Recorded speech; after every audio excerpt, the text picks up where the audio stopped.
नमस्ते दोस्तों, आप सबका हमारे YouTube चैनल पर स्वागत है। इसके पहले हमने छाल कलम और वी ग्राफ्टिंग किस तरह करना चाहिए, गुड़हल के पौधे पर जिसे हिबिस्कस कहा जाता है, जिसे जासवंत का पौधा कहा जाता है, तो यह रिजल्ट देखिए जो कि 24/9/2021 का है। तो इस पौधे पर हमें किस तरह कलम करना चाहिए वहाँ अब हम देखने जा रहे हैं। तो 3/9/2021 को हमने इस पौधे पर कलम किया था। तो देखिए 24 दिनों के बाद में आप रिजल्ट देखा आपने स्टार्टिंग में किस तरह से हमने सक्सेसफुली ग्राफ्ट कर लिया है। तो इस बार हम वन साइड ग्राफ्टिंग कर रहे हैं।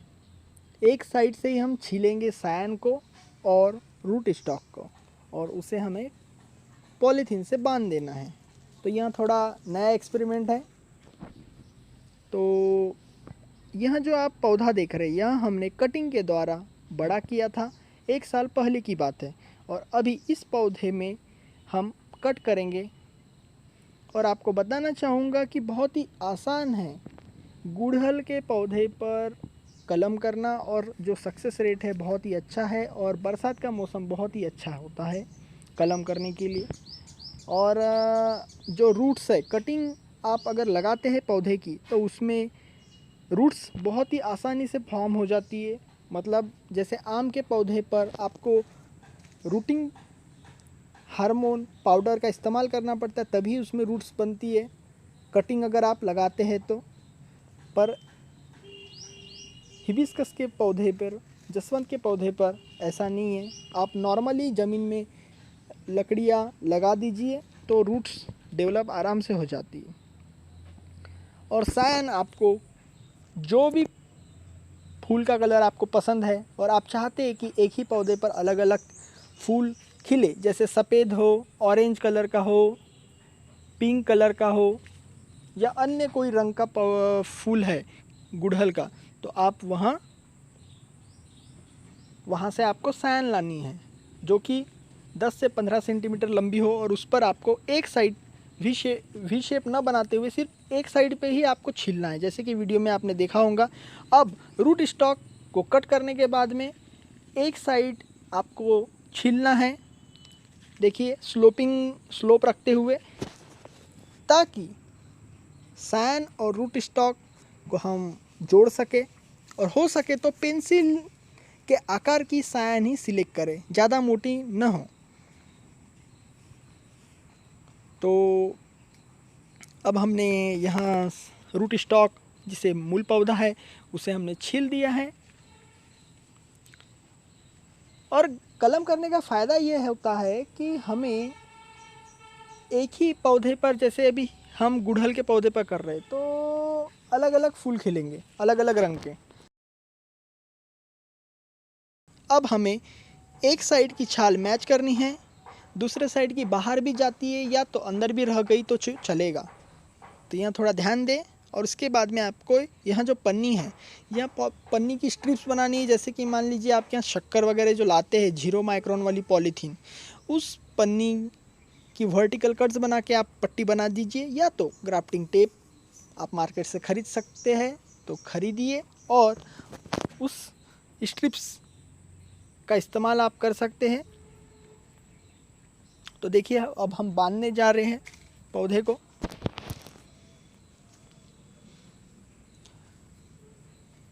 अगर आप एक ही पौधे पर अलग अलग रंग के जसवंत का फूल खिले ऐसा पौधा चाहते, तो ऐसा पौधा जब आप मार्केट से ख़रीद के लाएंगे तो वहाँ आपको 200 से 300 रुपये का पड़ता है। जितनी ज़्यादा उसमें अलग अलग कलर की कलम की होंगी, तो आपको उस हिसाब से चार्जेस देने पड़ेंगे। तो आप अगर खुद घर पर अगर एक्सपेरिमेंट करते तो इससे आपको एक अच्छा अनुभव आएगा, और आप घर पर ही पौधा तैयार कर सकते हैं अलग अलग कलर का हिबिस्कस का प्लांट, बहुत ही अच्छा दिखेगा।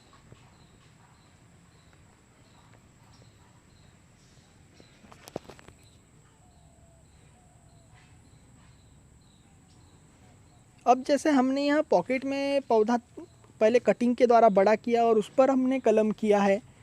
तो आप चाहे तो बड़े पौधे पर कलम कर सकते हैं अगर ज़मीन में हो तो, नहीं तो इस पौधे को ही हम, अभी बरसात का मौसम चालू है, बहुत ही अच्छा होता है पौधे लगाने के लिए। तो हम इस पौधे को अभी कलम करने के 3 से 4 महीने बाद हम ज़मीन में लगा सकते हैं।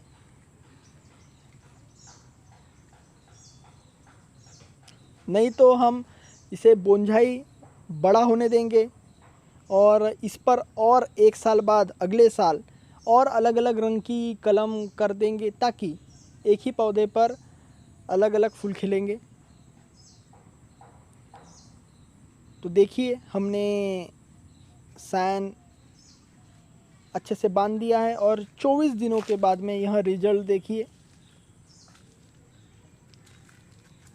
और एक, अब जैसे यहाँ एक सिंगल डंडी थी, इस पर अभी हमने एक कलम किया, अब और नई ब्रांचेस बनेंगी 1 साल के बाद में, हम और 3-4 ब्रांच बड़ी होने देंगे और उनमें से 2 से 3 ब्रांच पर हम कलम करेंगे। और इस पौधे को आप बोंसाई बना सकते हैं, सिर्फ आपको इसके अंकुर तोड़ते रहने पड़ेंगे, जो बड़े होने के बाद में 70 सेंटीमीटर के आसपास आप बड़ा होने दीजिए, नई जो शाखाएं निकलेंगी और उन्हें आप प्रूनिंग करते जाइए, ताकि पौधे की हाइट छोटी रहे और आपको और ज़्यादा मौका मिले कि उस पर और अलग अलग तरीके के कलम आप कर सकें। इस तरीके से एक ही पौधे पर आप अलग अलग वेराइटीज़ बांध सकते हैं। और जो जॉइंट वाली पॉलीथीन है, जो हमने पट्टी बांधी है, वहाँ कब छोड़ना चाहिए, तो मैं बताना चाहूँगा कि आपने लगभग 2 से 3 महीना उस पट्टी को बंधे रहने देना चाहिए।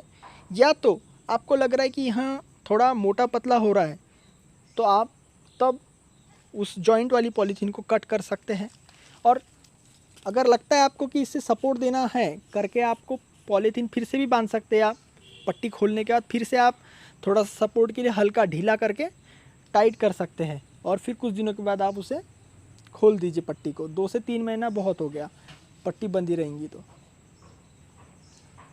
और जो नए अंकुर निकलते हैं मूल पौधे पर, उसे तोड़ते रहिए, क्योंकि आपने जो ग्राफ्ट किया है वहाँ सूख जाता है कई बार।